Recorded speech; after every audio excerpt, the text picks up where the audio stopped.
JTV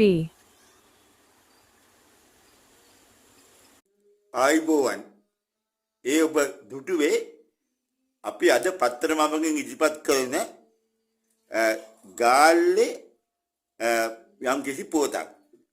ඒ කිව්වේ වටරවුමේ පෙට්ටිකඩ නීතිය කඩ කරපු හැටි. පදික වේදිකාව යන්න බැරි විදියට පෙට්ටිකඩ වලින් පිළිලා. ඉතින් පදිකියෝ මේ පිළිබඳව අපිට දන්වලා තියෙනවා බලධාරීන්ට කියන්න කියලා. ඒ පිළිබඳව තමයි මේ වාර්තාව.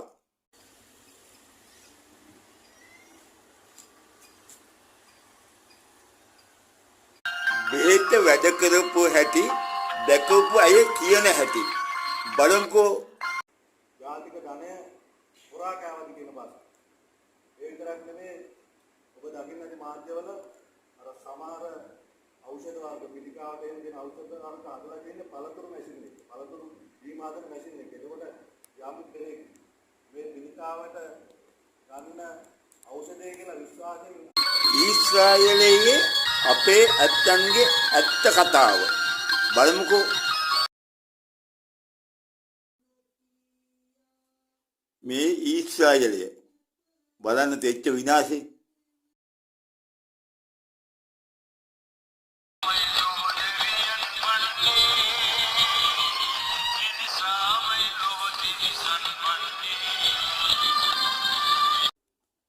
ගායන ශිල්පී ඉෂාක් බෙත් මහත්තයා අසනීප තත්ත්වයෙන් පසු වෙනයි කියලා අපට දැනගන්න ලැබුණා. එතුමාට ඉක්මන් සොය ප්‍රාර්ථනා කරනවා JTV රූපවාහිනිය තුලින්. ඉතින් ඒ පිළිබඳව කලා සංගමේ සභාපති රුහාන් මහතා කියු කතාවත් මේ සමග අපි අහමු.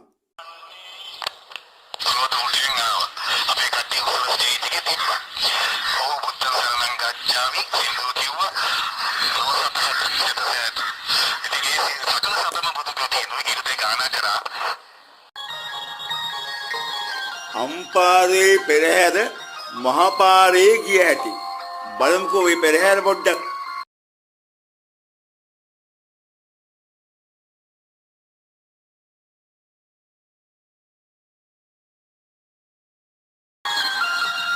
රුහුණු මහ කතරගම දේවාලයේ පෙරහැර ඊයේ ආරම්භ වුණා.